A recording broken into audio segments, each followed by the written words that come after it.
कोण। क्या जी, बिल्कुल। जब लाइन सीधी, ये लाइन सीधी हो और ये लाइन सीधी हो, कितना अंश का कोण बनता है? 90। 90 अंश का कोण मतलब समकोण। 90 अंश का कोण मतलब समकोण। ये 90 से कम हो गया यानी न्यूनतम। 90 से कम यानी करेक्ट है, यानी 0 से अधिक और 90 से कम। कौन सा कोण हो गया? न्यूनतम। करेक्ट है ना? 90 अंश का कोण यानी समकोण। 90 से यानी 190 से अधिक यानी अधिक कोण। अधिक अधिक अधिक 179 तक अधिक सीधी लाइन होगी तो कितना हो गया? 180 अंश का कोण यानी सरल कोण। सरल कोण क्या कहते हैं? ऋजु कोण। सरल कोण क्या कहते हैं? करेक्ट है ना? 180 से अधिक हो जाए तो बृहत कोण। कौन सा कोण? कोण समझ में आ रहा है कि नहीं आ रहा है? कोण जी, कोण समझ गए। अब हम आपसे बात करते हैं पूरक कोण। कौन सा कोण?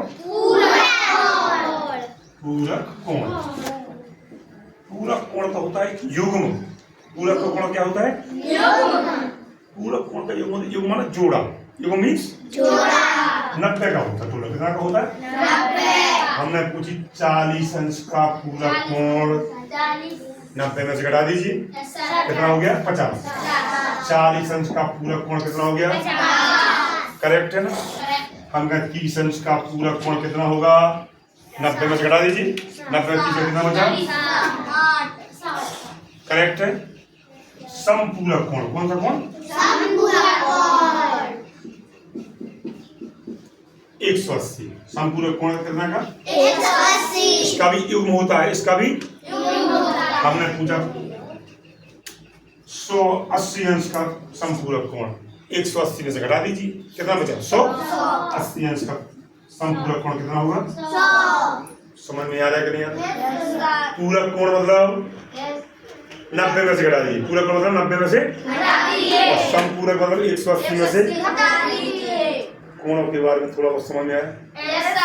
पक्का? और समझा क्या? Yes sir. चल, यदि नहीं समझ में आया कोई बात नहीं समझ। एक बार नहीं 25 बार पूछो आप हमसे। ये बात हम कभी नहीं कहेंगे आपसे कि आप क्यों पूछ रहे। समझ में नहीं आया एक बार, 2 बार, 4 बार, 10 बार, 20 बार पूछो यार। एक बात हम कहते हैं, राम राम नहीं बने राम राम राम राम राम राम राम राम। गलत पढ़िए। एक बार गलत, 2 बार गलत, 4 बार गलत, 10 बार गलत, 20 बार गलत, फिर सही आ जाएगा कि नहीं आएगा? और कोशिश ही नहीं करोगे तो फिर ओके। समझ में आया कि नहीं आया? जब तक पहले करें, सबकी समझ में आया? ठीक है, बहुत बढ़िया। ओके।